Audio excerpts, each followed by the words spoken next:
Bé, bona tarda, benvinguts i benvingudes a tots i a totes a aquest acte que consisteix en el pregó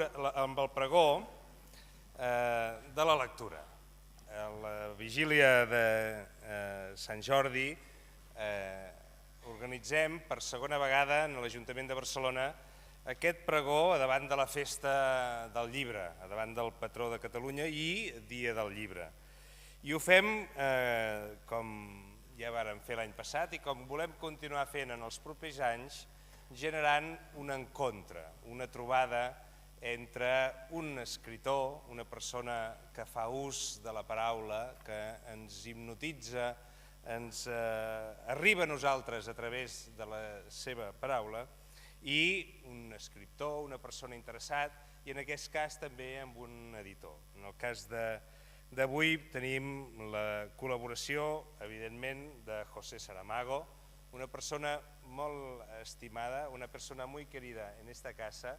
No es la primera vez que habla ante nosotros en este Salón de Ciento, a quien agradezco muy especialmente que haya querido aceptar esta invitación a deleitarnos con la conversación, con la palabra. Comptarem també amb Francesc Escribano, que és periodista, que farà la glosa de l'escriptor i que iniciarà el diàleg amb ell mateix. Francesc Escribano, a més de periodista i a més de, en aquests moments, responsabilitats, com tots sabeu, altes responsabilitats a la televisió autonòmica de Catalunya, és una persona que ha escrit diversos llibres i és, si podem dir així, un saramaguista, no sé si ens permets la catalogació. I el senyor Folk, que és l'editor de José Saramago aquí entre nosaltres. Moltes gràcies per la seva assistència i crec que l'important en aquests moments i a aquesta hora és que comencem a gaudir d'una conversa intel·ligent. Té la paraula el senyor Escribano. Sí, el vídeo. Abans del senyor Escribano passarem un vídeo per entrar en calor.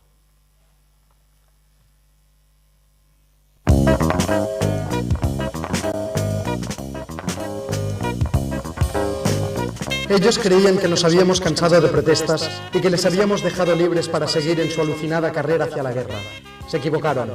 Nosotros, los que hoy nos estamos manifestando, aquí y en todo el mundo, somos como aquella pequeña mosca que obstinadamente vuelve una y otra vez a clavar su aguijón en las partes sensibles de la bestia. Somos, en palabras populares, claras y rotundas para que mejor se entiendan, la mosca cojonera del poder.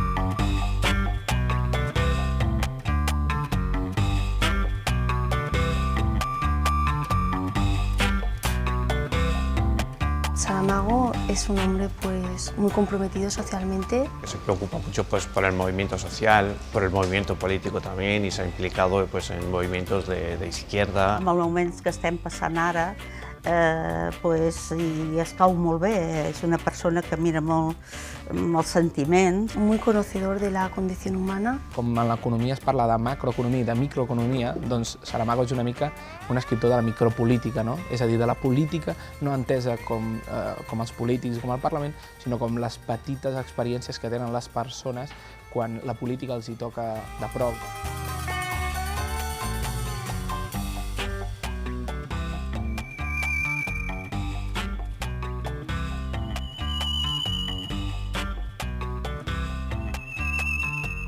Té una prosa molt literària, molt bonica. Hi ha frases molt expressives que més aviat podríem dir que semblen versos. Es maravilloso, son largas frases llenas de adjetivos. Es una narració continuada que no diferencia els diàlegs. Solo con abrir un libro ya te das cuenta. Apenas si hay separación, es como un magma, es como un río, desde la primera palabra a la última.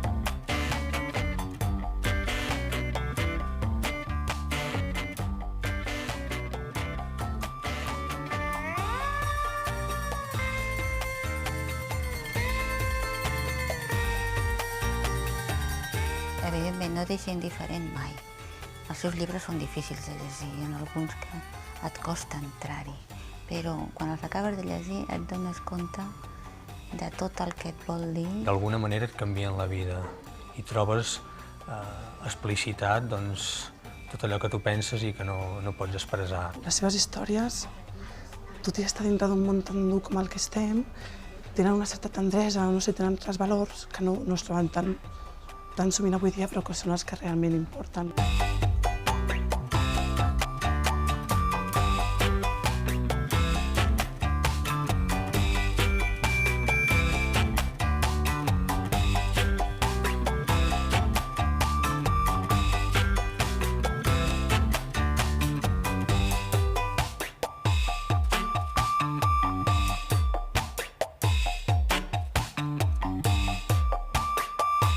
Una persona molt implicada en el seu temps. No li fa por anar una mica en contracorrent, parlar d'utopia, parlar de moviments, diguem, que van molt més enllà de la política que normalment coneixem.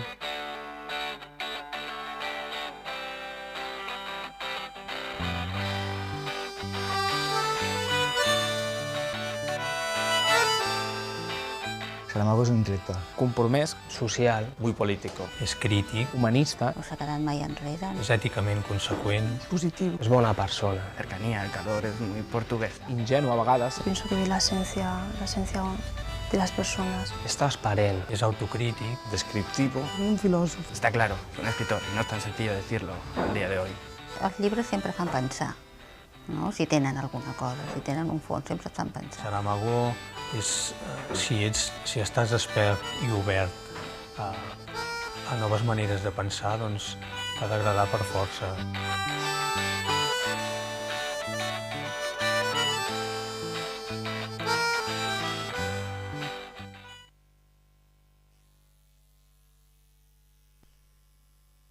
Molt bé. Bona nit, senyor alcalde, senyors regidors, amics de les biblioteques de Barcelona. Moltes gràcies per donar-me aquesta oportunitat de ser aquí per parlar-vos i per ser al costat de José Saramago. Us he de confessar que estic una mica nerviós i una mica impressionat per l'oportunitat, per la presència i per la distància tan propera amb una persona que, com ha dit molt bé l'alcalde, admiro profundament. Imagineu una nit d'estiu en terres del Ribatejo portuguès, un nen estirat panxa en l'aire sota una figuera. Al seu costat, l'avi explicant-li llegendes, fets extraordinaris, aparicions, morts antigues, episodis singulars. El nen escoltant embadalit sense obrir boca si no era per demanar i què va passar després. Quan els ulls d'aquell nen emmirallats amb els esters que apareixien i desapareixien darrere les fulles de la figuera es tancaven de son, l'avi continuava amb el relat d'unes històries que segurament havia escoltat, probablement havia viscut o possiblement havia inventat.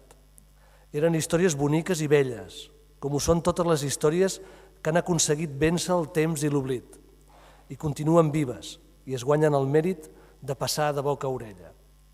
Aquell nen era José Saramago, fill d'una família d'economia pobra però de cultura rica, perquè la cultura no la donen només els diners i el que amb ells s'hi pot comprar.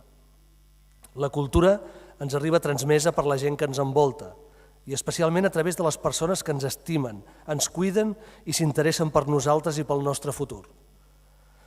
Potser per això, quan José Saramago va fer el discurs d'agraïment i acceptació del Premi Nobel de Literatura que li van concedir l'any 1998, va començar parlant dels seus avis materns, Jerónimo i Josefa, de les històries que li explicaven sota la figuera, de totes les coses que no tenien, del fred de l'hivern que els obligava a sortir a la cort, agafar els garrins més dèbils, entrar-los dins la casa i dormir amb ells per donar-los l'escalfor que els mantindria la vida i amb la qual garantirien el manteniment de la família. José Saramago va dir en aquell discurs que l'avi Jerónimo, sense saber llegir ni escriure, era l'home més savi que havia conegut en tota la seva vida.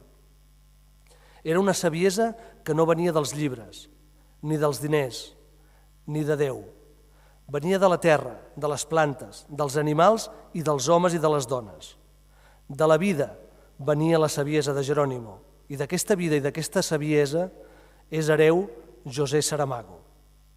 La força, la naturalitat i la coherència de Saramago té molt a veure amb els seus orígens humils i pobres. És un home que és de la terra perquè ve de la terra, perquè és terra. És l'única herència que la seva família li va donar. No va poder créixer envoltat de llibres, però es va fer gran escoltant històries i aprenent a aprendre'n tot el que les històries poden ensenyar. De vegades, les coses més senzilles de la vida són les que resulten més difícils de fer bé. Aparentment, mirar, escoltar i parlar no són virtuts extraordinàries. Semblen accions comunes, són verbs fàcils de conjugar, però resulta poc habitual excel·lir en la seva pràctica. Els bons escriptors en solen ser una excepció. Per arribar a escriure bé, s'ha de saber mirar i escoltar.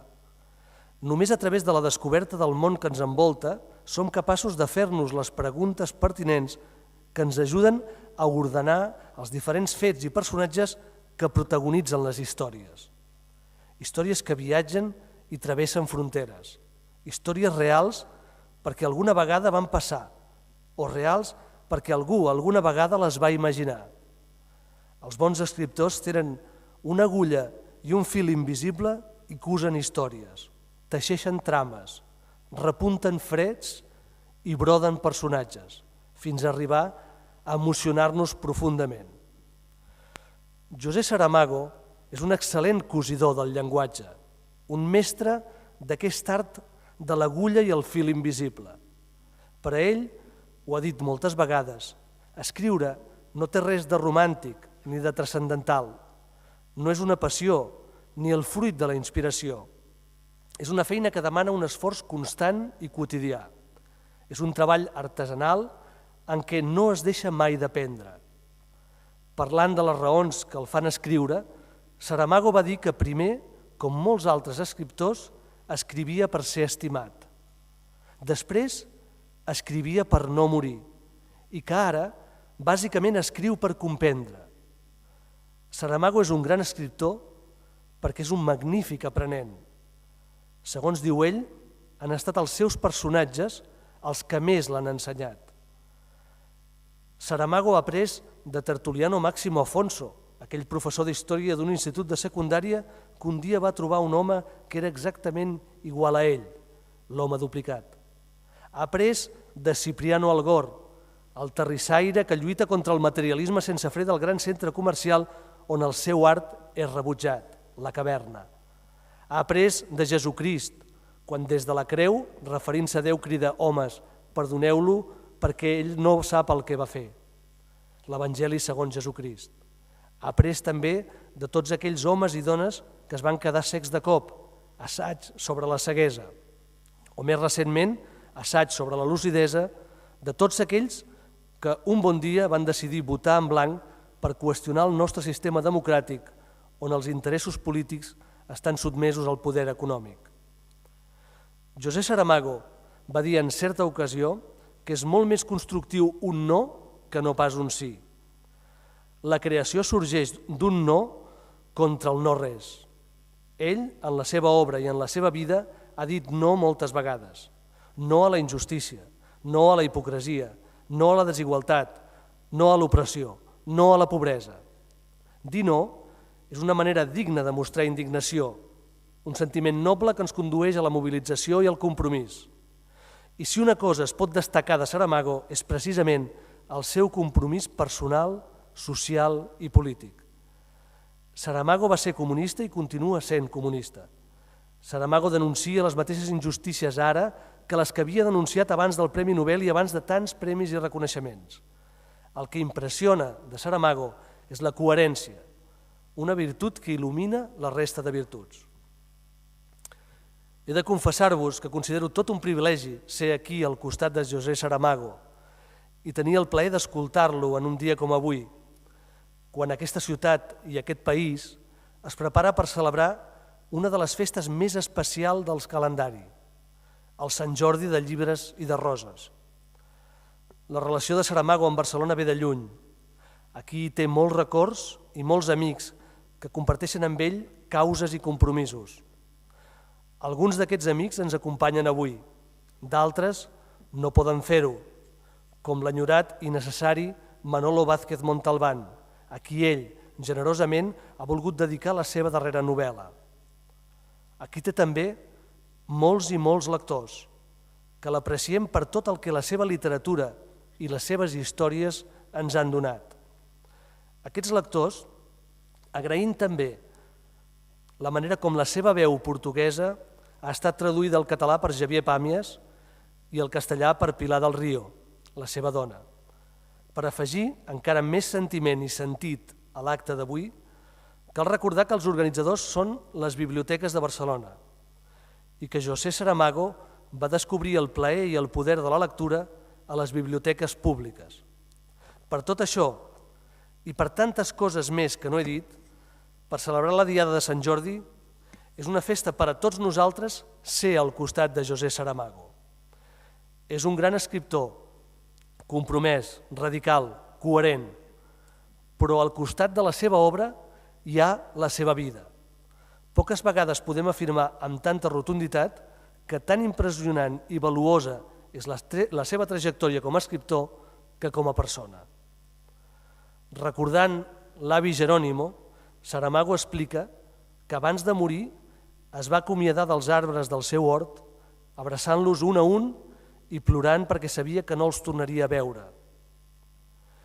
Jo no sé què abraçarem nosaltres abans de morir, però si hem d'abraçar allò que ens ha donat vida i bellesa, haurem d'agrair l'existència d'un home com Saramago i la seva obra. Moltes gràcies.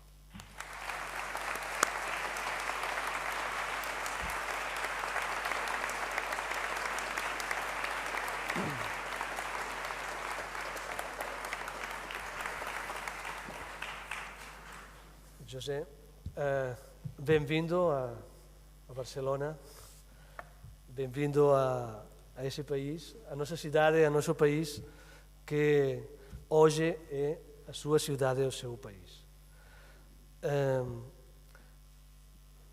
Primero, para empezar la conversación, yo no sé cómo puedo empezar, pero la verdad es que estando ante las puertas de Sant Jordi, estando en este lugar que respira política, solemnidad, compromiso, yo no sé cómo podemos empezar, pero me gustaría que nos hablara de la lectura, porque creo que los organizadores, las bibliotecas de Barcelona, y habiendo escuchado a sus lectores, creo que pedirle un elogio de la lectura sería lo propio para empezar a caminar en esta conversación.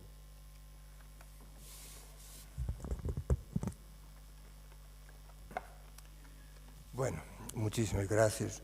Yo creía que llegaría aquí, que me sentaría delante vosotros con una incumbencia que sería hablar, ya me lo habían dicho, de la lectura, hacer lo que parece deber ser un elogio de la lectura, como si la lectura necesitara elogios. Pero me encontré con mucho más, me encontré con lo que por otra parte no debería extrañar, porque Barcelona recibe a las personas a quien quiere de una manera muy suya. El vídeo, que no me lo esperaba, es decir, ya sabía, pero cuando llegué aquí al aeropuerto no sabía, y cuando llegué aquí tampoco sabía. Aquí es como lo han dicho, que habría un vídeo donde se darían, donde expresarían algunas opiniones sobre mi persona y sobre mi trabajo, y aunque yo no haya podido entenderlo todo, espero que todo lo que yo entendí de positivo y de agradable equilibre lo que ocasionalmente haya sido dito en contrario, porque eso no lo he entendido.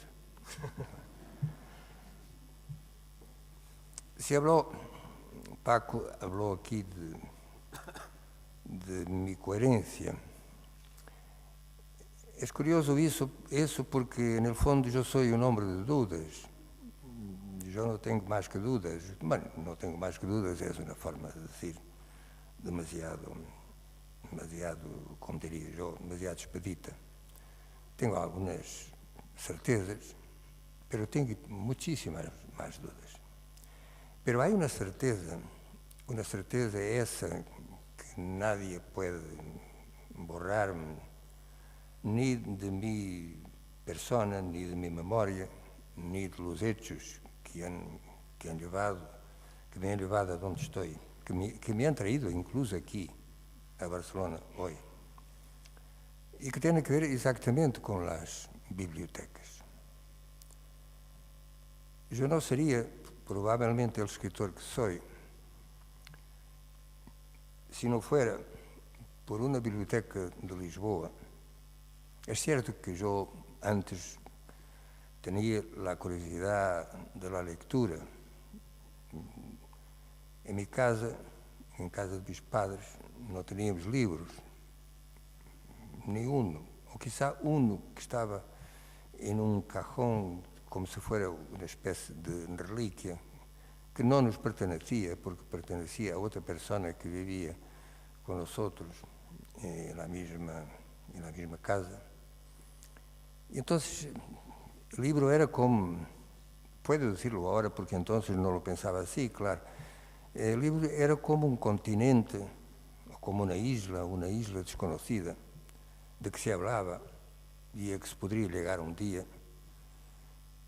Y yo no sabía cómo es que podría llegar un día. Por otra parte, ni siquiera me planteaba ese viaje, porque no me planteaba entonces ningún viaje. Pero yo tenía 15, 16 años y algo había leído. No libros nuestros, porque, repito, no los teníamos, pero algún libro que un compañero de estudios me prestaba, hasta que descubrí la biblioteca. La biblioteca esa está en una plaza en Lisboa donde hay una plaza, digamos, de toros, que se llama Campo Pequeño. Y es un palacio del siglo XVIII, que no tiene que sigue siendo una biblioteca, que no tiene ninguna condición real para ser una biblioteca en el sentido moderno. Todo ahí se quedó un poco en el pasado, pero a mí me gustaría, porque he estado con Pilar, he estado hace muy pocos días presentando un libro de otra persona, claro, y estaba en la sala, en el salón mismo, donde yo había leído todo lo que podía.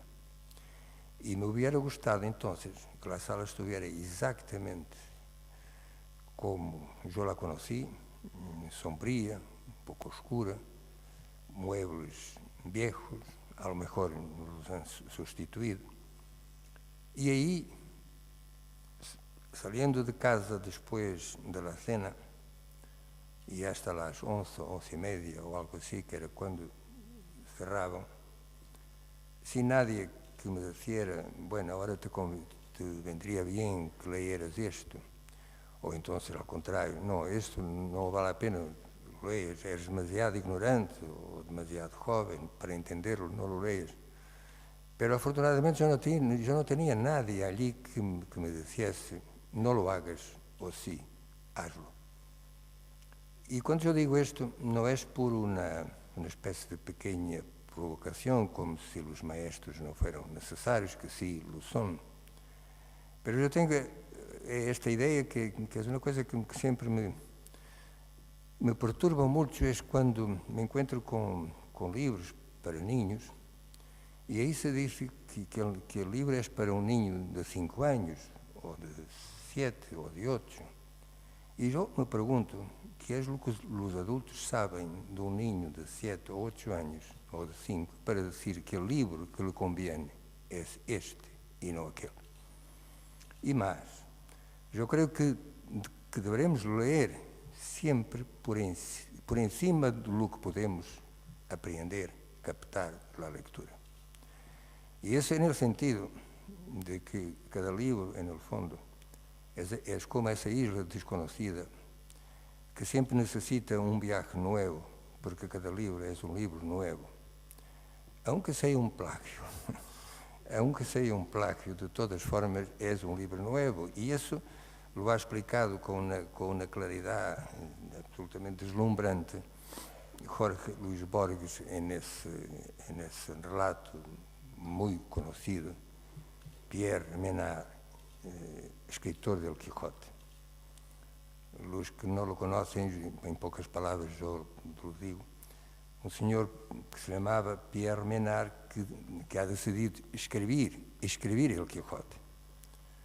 E se alguém se acercar então a dizer-lhe que não lo escreva porque já está escrito, ele diria, sim, já está escrito, lo tenho aqui. Pero o que ele se proponia era sencillamente copiar el Quijote. E esta, segundo cuenta Borges, era uma tarefa muito complicada, porque não é o mesmo, por exemplo, copiar el Quijote en el año en que el Quijote ha sido publicado y copiarlo en el año de 2004, porque las palabras no tienen el mismo sentido. La palabra justicia en el siglo XVII no significa lo mismo que ahora mismo en que hablamos tanto de derechos humanos. Entonces era a la vez lo mismo y otra cosa. Por eso yo digo que incluso cuando un libro parece que no tiene nada para decirnos, hay alguna cosa que no se puede olvidar. Es que como cada libro lleva una persona dentro. Y la persona que el libro lleva dentro es muy sencillamente su autor. No es que el autor esté ahí narrando su vida o las circunstancias de sus encuentros o desencuentros, pero no es eso. Puede incluso no se encontrar nada ahí que tenga que ver con la biografía de quien ha escrito el libro.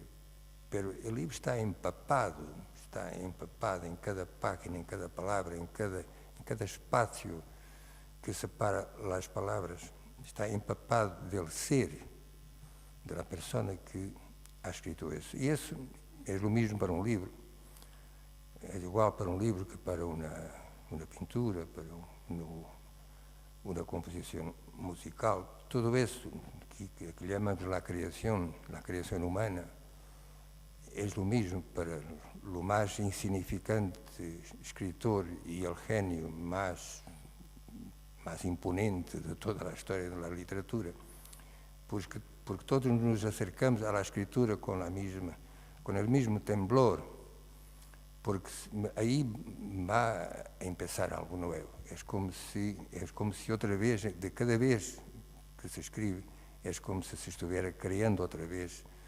Não direi o universo, porque do universo não sabemos muito, ou sabemos muito pouco, mas pelo menos o mundo. Ou pelo menos, no fundo, é como se quem escreve se estivesse criando outra vez a si mesmo. Nadie entra a escrever um livro e nadie, quero dizer, uno entra a escrever um livro, mas quando sai dele, é assim, quando o termina, não pode, já não é exatamente a mesma persona, al igual que o leitor que entra no livro, é como esse viaje a essa isla, uno desembarca, põe o pé em terra e vai a descobrir o que está ali. Então, eu tenho uma deuda de gratitud imensa que a lo mejor as pessoas que estavam nessa biblioteca antiga não tinham nenhuma ideia, eu tampouco la tinha, de la dimensão, do tamanho da deuda que aquele chico, aquele jovem que estava ali sentado,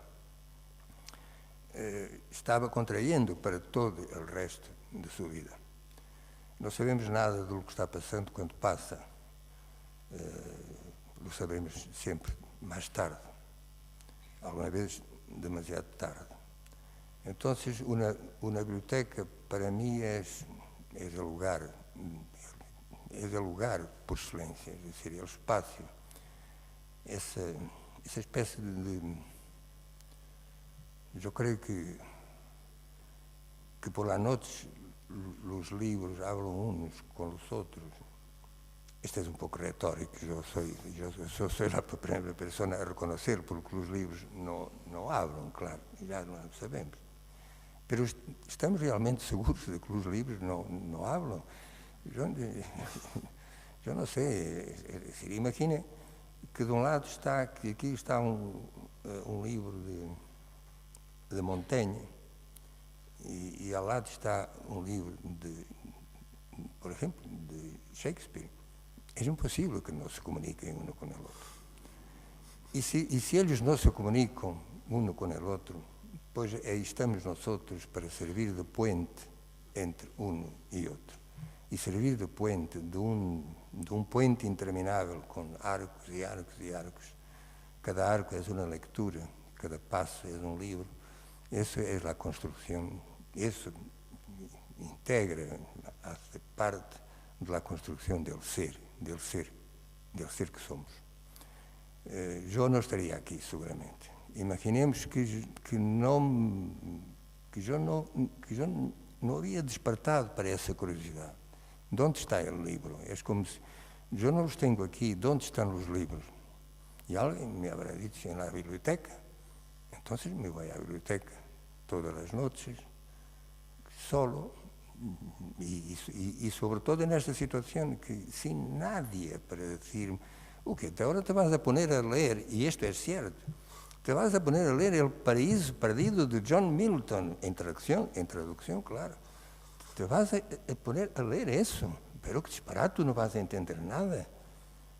Pues yo diría, y esto a propósito de una conversación, en portugués diríamos conversa con vosotros, que hemos tenido allí, que el alcalde me decía un libro que yo siempre he leído con mucha atención, así del Evangelio según Jesucristo. Y yo puedo decir aquí que probablemente el diablo, que es por otra parte, como sabemos, es la figura más simpática de todo el libro, que el diablo que está allí, el diablo que yo puse en el Evangelio según Jesucristo, tiene un antepasado, y es el Lucifer del Paraíso Perdido de Milton, leído muchísimos años antes, que no lo he vuelto a leer nunca más, ni en traducción, ni en ninguna forma, nada.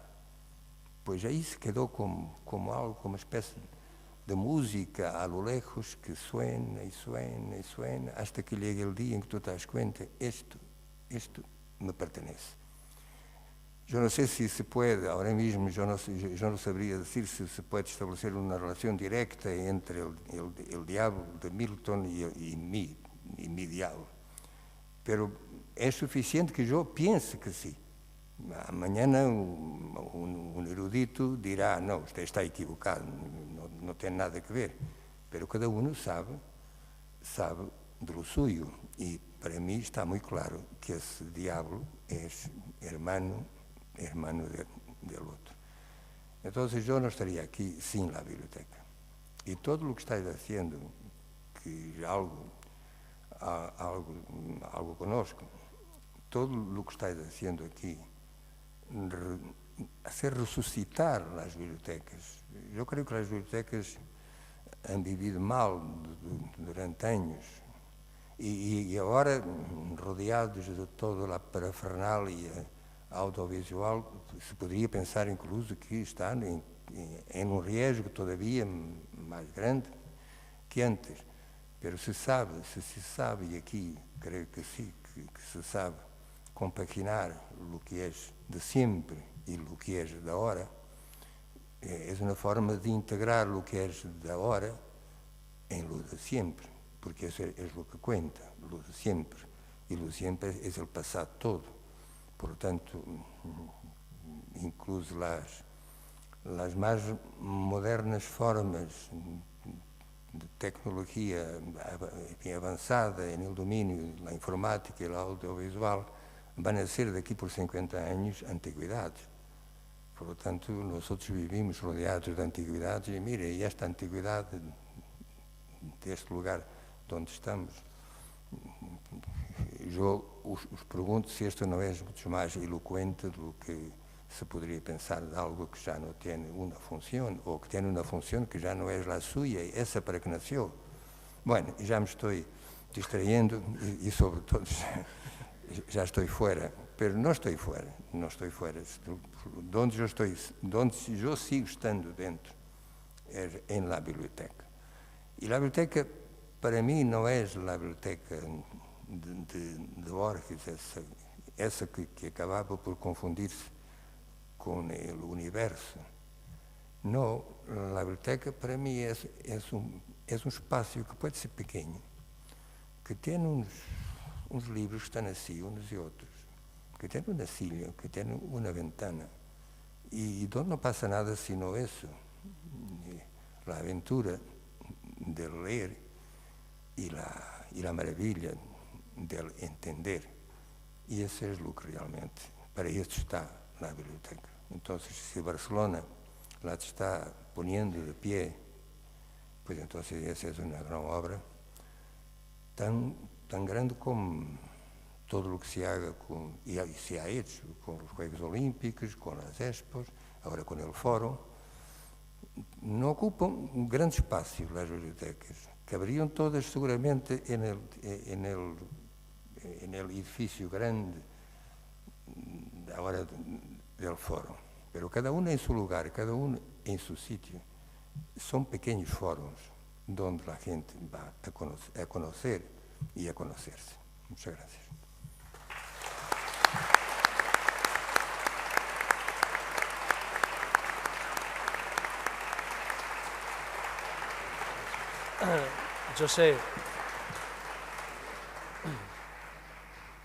Yo sé, mañana la biblioteca en toda Cataluña va a estar en la calle. Y los libros, como tú decías, que dialogan los unos con los otros, mañana van a dialogar libros y rosas. Per Josep Saramago, demà serà el primer Sant Jordi, que està aquí en tota la seva experiència. Els seus llibres han estat presents molts anys, però tu vas ser tu primer Sant Jordi en Catalunya. Y también va a ser el primer Sant Jordi para nosotros sin Manolo Vázquez Montalbán. Bueno, yo no sé qué diga porque no sé qué diga. La pérdida, que en primer lugar es de su familia y de su Cataluña y de su Barcelona, una pérdida que no tiene remedio, no tiene cura, no tiene ninguna solución. Manolo estaba, ya no está, y en esto se resume la vida de todos nosotros. Estamos, desde luego ya no estamos, pero hablando de Manolo, en la novela mía que se ha publicado hace poquísimos días en catalán y en castellano, hay una dedicatoria que por otra parte yo anuncié aquí. Y la dedicatoria es a Manuel Vázquez Montalbán, vivo. Porque es, en el fondo, es vivo que lo queremos, no lo queremos muerto. Y no es solo el hecho de que haya escrito libros que están ahí, que se siguen leyendo y que se van a seguir leyendo, es la memoria que los que le han conocido y mantiene, conserva, y es también el ejemplo. Nosotros, yo no creo que nuestra función o nuestra obligación sea de andar por el mundo dando lecciones a los demás que no las piden y a lo mejor no tienen ningún motivo para pedirlas, y nosotros tampoco podemos tener la pretensión, la estulticia de pensar que algo que decimos o nuestra forma de ser o de comportarse puede tener alguna importancia para los demás. Pero las cosas son lo que son y aquí no es que se establezcan jerarquías. Cada uno está en su sitio, en su lugar, puede pasar de un lugar a otro lugar. Pero estamos todos en el mismo catálogo. No vale la pena imaginar que en el catálogo que es la humanidad, con todos los que somos, y para no ir tan lejos a la humanidad, aquí donde estamos en un catálogo y los nombres están todos ahí. Y no vale la pena imaginar que porque un nombre aparece escrito con a letra mais gorda, que isso significa mais que o que está significando, que o puseram ali com a letra mais gorda. E no fundo todos acabamos em lo mesmo. E o que importa é que em cada momento uno seja, digamos, fiel a si mesmo. Fiel a si mesmo e às responsabilidades que ao largo do tempo e da vida vai contraindo. E Manolo, porque é de Manolo Vázquez Montalbán que eu estou falando, é um exemplo. Um exemplo dessa coerência, pero de uma coerência crítica, não de uma coerência que se limita a ser sempre o mesmo que havia sido antes, porque isso que parece extraordinário não lo é tanto, porque uno é quem é em relação a uma circunstância determinada. Chega um momento em que essa circunstância se transformou, cambiou, e manter-se fiel a uma circunstância passada é o mesmo, ou pode ser o mesmo, que traicionar a necessidade de compreender a circunstância presente. E isto tampouco significa que uno vá cambiando de opiniões em cada dia que passa. Enfim, não é isso. É estar, no fundo, é como se fosse isto. Uno está em seu sítio e se os demais querem encontrá-lo, sempre saberão onde ele está. E isso é o que ocorria com Manolo.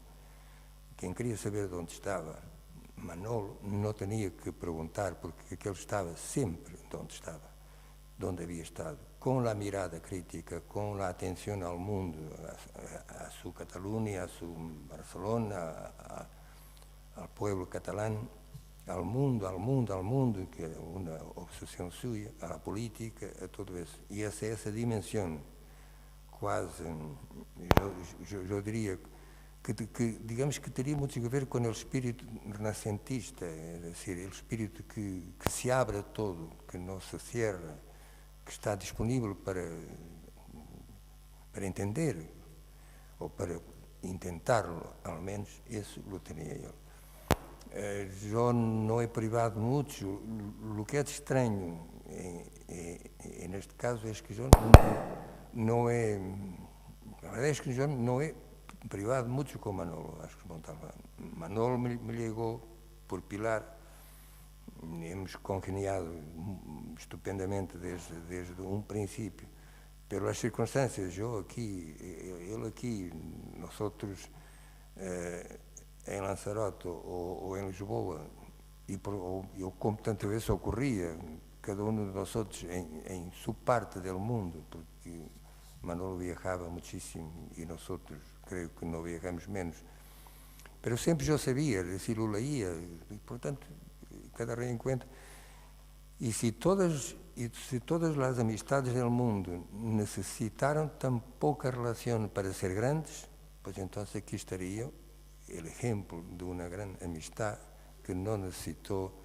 que frequentáramos os dois a mesma escola e que tomáramos a primeira copa juntos, ou o primeiro cigarrilho. Não o hemos necessitado. O que pido aqui é que não olvideis a Manuel Vázquez Montalbán, porque ele está vivo. José,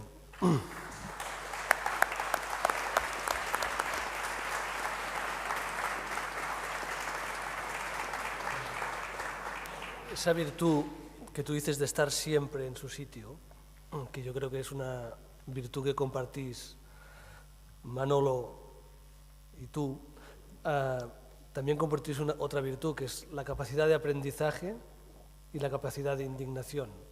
Tú dices que en cada una de tus nuevas obras aprendes alguna cosa y que también la vida cada día te da motivos de nuevas indignaciones que llevar luego al papel. ¿Cuáles son las últimas indignaciones y los últimos aprendizajes de José Saramago? Mira, eso no vale la pena nombrarlos, porque son tantos y tan diversos. Son todo lo que teníamos, todos los motivos que teníamos para indignarnos hace 2 años. Y ahora piensa en todos los motivos que pasamos a ter para indignarnos más aún en estos últimos 2 años. En el plan nacional vuestro, o mío, en el plan mundial, yo no sé si la especie humana tiene remedio, tiene solución. Empiezo a pensar que no. Empiezo a pensar que no. Y no es porque me guste, si eso ocurre, y por otra parte ya no estaré allí para decir yo lo decía, no me gustará que lleguemos a la conclusión que efectivamente hemos fallado ou hemos fallido? Falhado, como em português. Somos 7.000 milhões de seres humanos no mundo e 7.000 milhões de vontades, 7.000 milhões de ilusões. Não acho que cada um tenha uma só ilusão, mas bueno, para a estadística basta decirlo assim. E como é que não conseguimos viver em paz? Como é que não conseguimos que todo o mundo tenha um prato de comida 3 vezes ao dia? Como é que eu posso admitir que em Portugal, por exemplo, há niños que se vão à escola, à primária, não para aprender, sino para comer o único prato de comida que vão a ter nesse dia? Como é que eu posso aceitar que num país como o meu, que não é um país ambicioso, que não se ha metido nunca assim depois dos descobrimentos, claro, decir que se ha beneficiado de todo, de las mejores resultantes de la integración en la Unión Europea, todas esas coisas de que se hablam constantemente, autovías, carreteras magníficas, puertos, aeropuertos, estádios de fútbol. Se han construído ahora 12 o 10 estádios de fútbol para el campeonato europeo. Tenemos 200.000 personas que tienen hambre todos los días. Se ha hecho un estudio sobre eso. 200.000 personas que están, 2 millones de personas, no,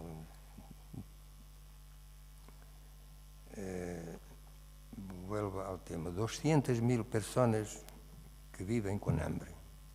No sé cómo se puede vivir con hambre por mucho tiempo, pero bueno, ahí están ellos. 2 millones de personas pobres, 500.000 desempregados, en un país que no tiene ni 10 millones de habitantes. ¿Qué es lo que ha fallado? Bueno, yo no sé qué es lo que ha fallado, yo no soy más que un ciudadano, escritor, pero algo está mal, algo está mal, y probablemente ha sido la conciencia bueno, la conciencia que uno tiene, claro que nos acompaña siempre, pero hay momentos en que esa conciencia se vuelve insoportable y entonces uno tiene que o gritar o escribir, en este caso. Pues es la novela última, y no estoy haciendo, por favor, la promoción de la novela, el ensayo sobre la lucidez, en el fondo es eso. ¿Para qué sirve el sistema en que vivimos? ¿Es realmente democrático el sistema en que vivimos? La historia del voto en blanco, que es el tema, digamos, de arranque de la novela, porque la novela después es muchísimas otras cosas. La presencia de la protesta, de la gente, todo eso. Bueno, nació hace poco más de un año, empezó por nacer en Lisboa, en Madrid, y terminó por nacer aquí. Porque se hablaba, porque yo estaba presentando El hombre duplicado, y como siempre ocurre en la presentación de mis libros, se pasa muy rápidamente a la política, a la situación económica y social del mundo y todo eso. Y llegaba un momento en que la gente preguntaba, pues, entonces, ¿qué es lo que hacemos? Y yo empecé a decir, pues hay una cosa que se llama voto en blanco, que es legal, lícito, está en la ley electoral.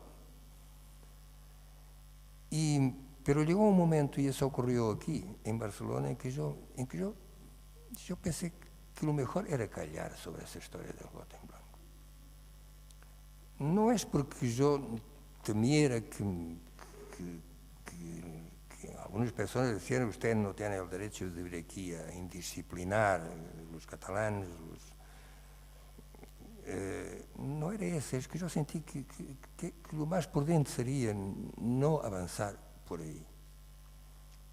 Y después de irnos de aquí a Madrid, donde nos quedamos algunos días, ocurrió que una noche me despierto a las 3 de la madrugada, así, tan lúcido como el título de la novela, con esta idea, que yo tenía el asunto para una novela, y que el asunto era exactamente ese de que yo había estado hablando antes, sin darme cuenta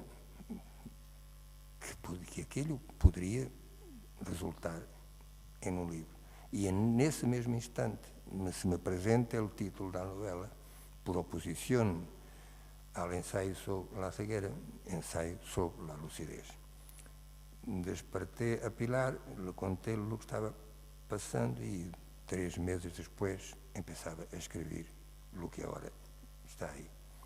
Entonces, claro que estamos aquí en este lugar, el alcalde de Barcelona está al lado, están concejales de cultura, de sanidad, de esto y de aquello,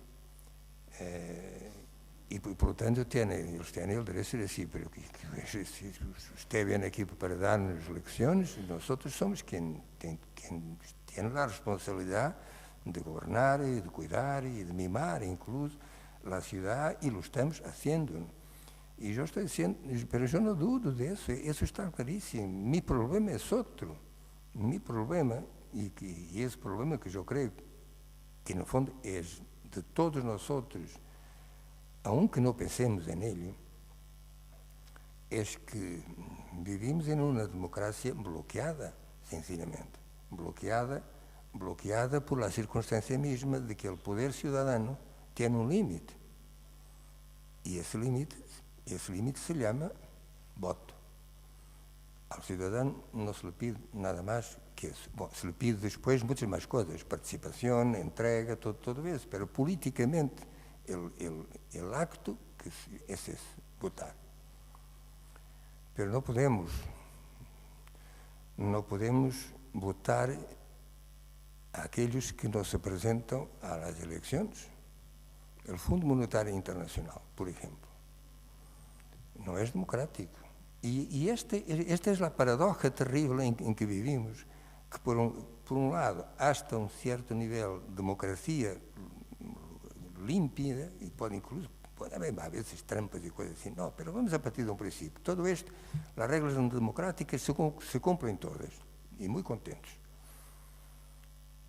Pero depois, e o poder de onde está? O poder real, o autêntico poder está em outro lugar de onde não ligamos. E esse é o problema. Que a mim parece dar um conteúdo novo à democracia, hacerla amplia, hacerla sólida, que quem nos governa efetivamente passe por la voluntad popular, que es assim. Tampouco tenho agora a pretensão de llegar tão lejos, que o Conselho de Administração de Microsoft ou do que seja passara por la eleição popular. Não se trata disso. Pero hay que poner las cosas todas en su sitio. Si vosotros tenéis el poder, y eso es lo que yo estoy diciendo, a esa estratosfera económica que nos gobierna, efectivamente, si vosotros tenéis el poder, entonces tenéis que dar cuentas, porque todo lo que estáis haciendo viene a influir, a veces trágicamente, en nuestras vidas. Por tanto, tenemos el derecho de decir no. E como se manifesta aí? Quer dizer, como é que podemos fazer chegar esse nó arriba? Esse é o drama. E não é pequeno drama. Não é algo que... Não é uma matéria de ficção que eu estou inventando, é a realidade de todos os dias. A novela não é explícita nesse sentido, pero planteia realmente isso. Que é a democracia? Aristóteles decía que en el gobierno de la polis, de la ciudad, los pobres deberían ser en mayoría en el gobierno, precisamente porque hay más pobres que ricos. Pero él muy sensatamente añadía: pero esto no significa que los ricos no estén representados en el gobierno de la ciudad, pero tienen que estar representados en la proporción de su número. O que significaba, por ejemplo, que un gobierno de 20 personas tendría 17 pobres y 3 ricos. No ocurrió nunca nada en toda la historia, desde Aristóteles hasta ahora no ocurrió eso. Porque efetivamente os ricos sempre han governado, e a vezes não han governado diretamente, mas tampouco necessitava, sempre havia uns quantos pobres para governar em nome deles. E se amanhã, se não pensáramos em criar um partido de pobres, pois não iria muito lejos. Porque um partido de pobres não pode prometer nada porque nada tem, não? Enfim, isto já nos leva um pouco fora das bibliotecas, aunque também estas coisas se aprendem, aunque seja indiretamente, nas bibliotecas. É um problema sério que agora, se me permitem e se há tempo, o livro saiu em Portugal el 25, algo assim, de março. Todavía não ha passado um mês. E sobre o livro se escreveram 40 ou 50 ou não sei quantos artículos, todos, com 3 ou 4 exceções que eu conozca, todos contra o livro. E necessariamente contra o autor, evidentemente. E porquê? Porque toda aquela gente, dirigentes políticos, colunistas, articulistas, editorialistas, mais ou menos ligados ao poder e tudo isso, entraram em pânico, porque de repente se han dado conta que o que para eles parecia muito sólido estava à mercê de uma loucura cidadana, que de repente, como no caso da novela, levara 83% da população a votar em branco. E a partir daí que Mário Soares, el ex, que ha sido, que é muito conhecido, e lo sabéis, ha sido presidente de la República en la presentación del libro, donde él estaba en la mesa. Sí, pero, hombre, si salen 20% de votos en blanco, es el descalabro de la democracia. E eu dizia, pero Mário Soares, pero como é que um voto democrático pode ser o descalabro da democracia? Porque o voto em branco é um voto democrático. Então, o que eu lhe dizia era isto. Tenéis que prepararos para a eventualidade de que isso ocorra. Porque então, ¿qué es lo que hacéis con esa democracia? Que se tambala, y después se puede llegar, y en el caso de Portugal se llegó a eso, no era nada difícil llegar a esa conclusión. Y ahora hablo sobre todo de los partidos, que los partidos prefieren la abstención al voto en blanco. Sí, 20% de abstención, ¿qué es lo que significa? Nada. No hay ningún político o ningún gobierno que se preocupe. 20%. Una participación ciudadana de 80%, bueno, 20% es nada. Pero si esos 20% en lugar de abstenciones son votos en blanco, el sistema se tambalea. Entonces, hacedme el favor, como yo decía en la presentación, yo avisé. Pero el libro no es solo eso. El libro es sobre todo, está lleno de personas y eso, una vez más, es lo que cuenta. Pero bueno. José, en la presentación del libro, aparte de las protestas o de las opiniones contrarias de sus artículos, que lo que te has encontrado es con una recepción muy positiva por parte de la gente en Portugal que ha recibido el libro, porque creo que para presentarlo has recorrido todo el país, encontrándote y charlando con la gente. ¿Qué has aprendido de lo que te han dicho? ¿Que todavía te sorprende las reacciones, no de los críticos, no de los periodistas sobre lo que tú escribes, sino de la gente que te lee? No, es decir, tengo que decir que ya no me sorprende, en el fondo ya no me sorprende, pero mejor que sorprenderme me confirma. Me confirma en la idea de que la gente no es tonta. No. Pueden ser los tontos, y es muy fácil. Y la manipulación es un arte diabólico, la manipulación de todo tipo, de los medios de comunicación, del poder económico, que es el manipulador por excelencia. Pero, y mira que lo mismo ocurre con los jóvenes. Esses a quem não somos capazes de entender ou que tenemos, tampouco não é nenhuma novidade, sempre o padre não entendeu o hijo não entendeu o padre, isto já sabemos que sempre. Pero puede ocurrir dentro de um sistema de relação que não llegue, como llegou ou como está llegando, a la ruptura, porque há uma crise. Digamos, la familia está en crisis, una crisis tremenda, y los chicos y las chicas no saben a quién escuchar, y tienen realmente un problema. Los jóvenes no tienen quien hable con ellos, y nosotros los adultos partimos de un principio que deberían ser ellos a consultarnos en nuestra sabiduría, nuestra experiencia. El chico diría, padre, o tío, o abuelo, yo no sé nada, explíqueme, por favor. No es así. La verdad es que el padre tampoco sabe así tanto, ¿no?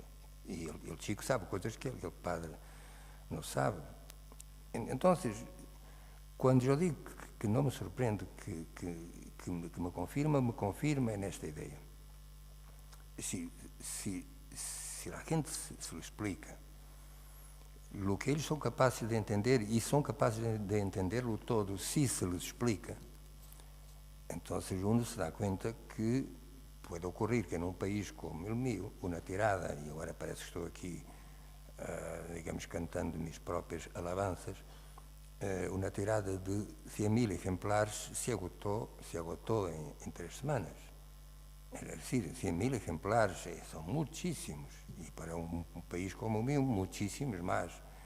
Eso significa que hay una ansiedad, una necesidad de saber qué es lo que pasa alrededor de nosotros, más allá de nuestro cotidiano, de nuestro trabajo, de nuestras familias, de nuestra relación, de nuestros amigos, de nuestros gustos, de nuestros valores, de todo eso.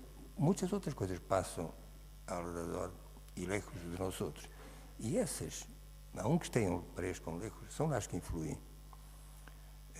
La caverna plantea un problema. Hay un momento en que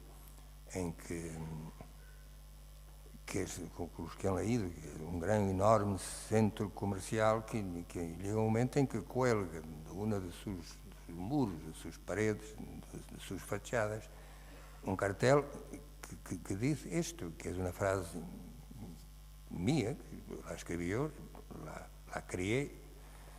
La frase es esta: gostaríamos de venderle todo lo que usted necesita si no preferiéramos que usted necesite lo que tenemos para venderle.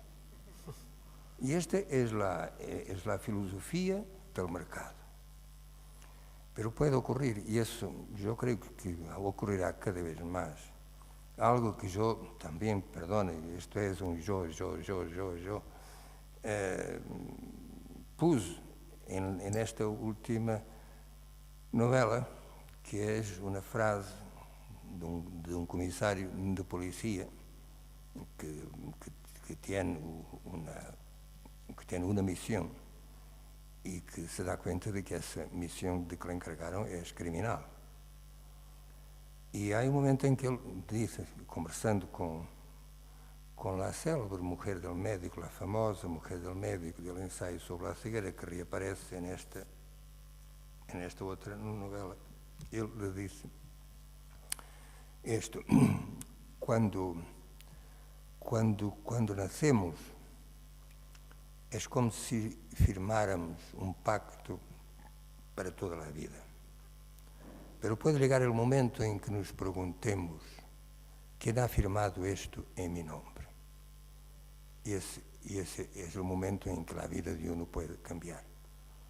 Porque efectivamente nosotros nacimos y encontramos el mundo, punto. Y eso significa, es como si firmáramos por debajo en una línea de puntos, aquí está. Y bueno, y así es que vivimos. Pero puede llegar ese día, ese momento, esa circunstancia en que lleva uno a preguntarse: ¿quién es que ha firmado esto por mí, en mi nombre? Y eso es la señal de la rebelión, que no tiene por qué bajar a la calle con una ametralladora o con una bomba.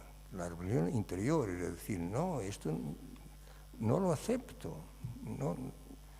Pero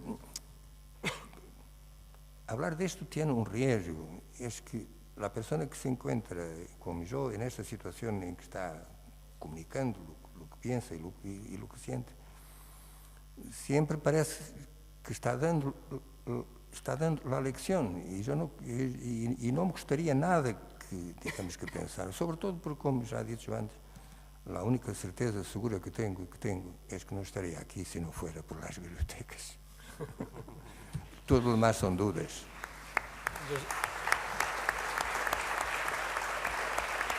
Yo sé.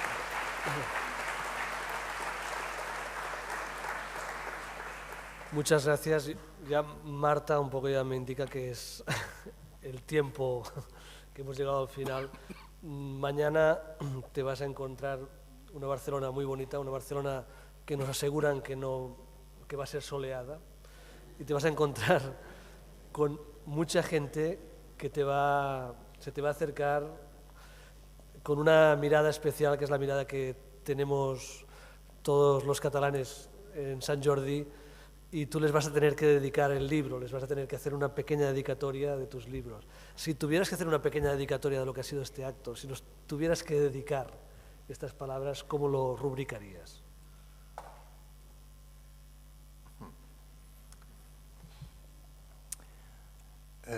Bueno, podría, por ejemplo, poner 3 o 4 palabras que serían con infinita gratitud. Pero después infinita, como infinito, no hay nada infinito. Porque usted ahora está, se permite vir aquí a decir que su gratitud es infinita. Yo, no, entonces yo sustituí. Finita, sí, finita, pero no tan pronto. Y finita cuando yo mismo ya no esté aquí. Porque lo que me estáis dando, y esto ya no sería una dedicatoria, ya sería una carta, lo que me estáis dando aquí no tiene precio. Y a veces hay cosas que solo se consigue agradecer con la mirada y con el silencio. Muchas gracias.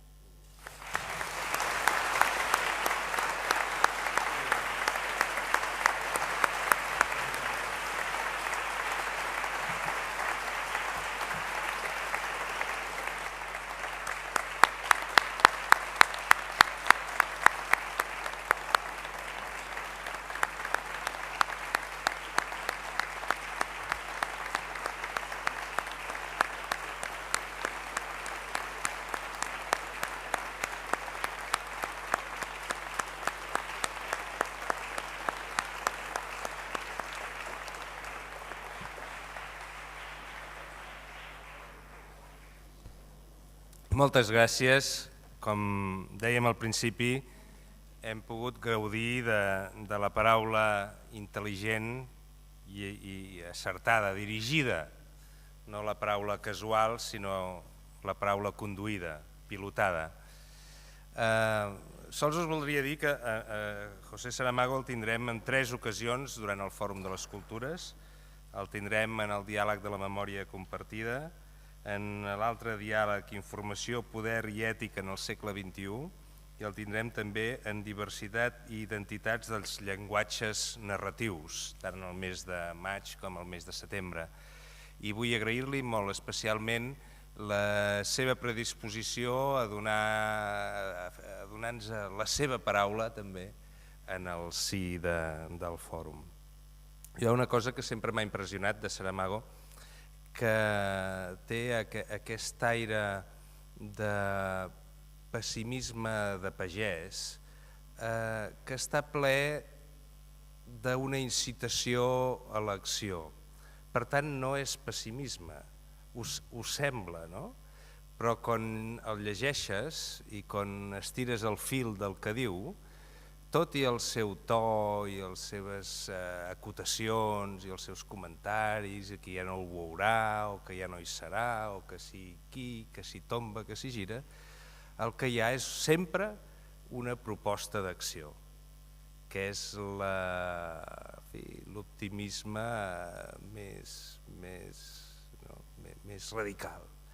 Jo crec que això li hem d'agrair, aquesta barreja, aquesta mescla tan subtil que ell sap crear d'una percepció del món en què critica evidentment les desigualtats, les mancances dels nostres sistemes de govern, critica les desigualtats, dic, i les injustícies i la inequitat, la desproporció de les coses. Em sembla que li hem d'agrair la conversa d'avui i segur que el continuarem disfrutant amb els seus llibres i l'amistat que ha mostrat reiteradament en moltíssimes ocasions venint sempre que l'hem demanat a la ciutat de Barcelona. Moltes gràcies, José.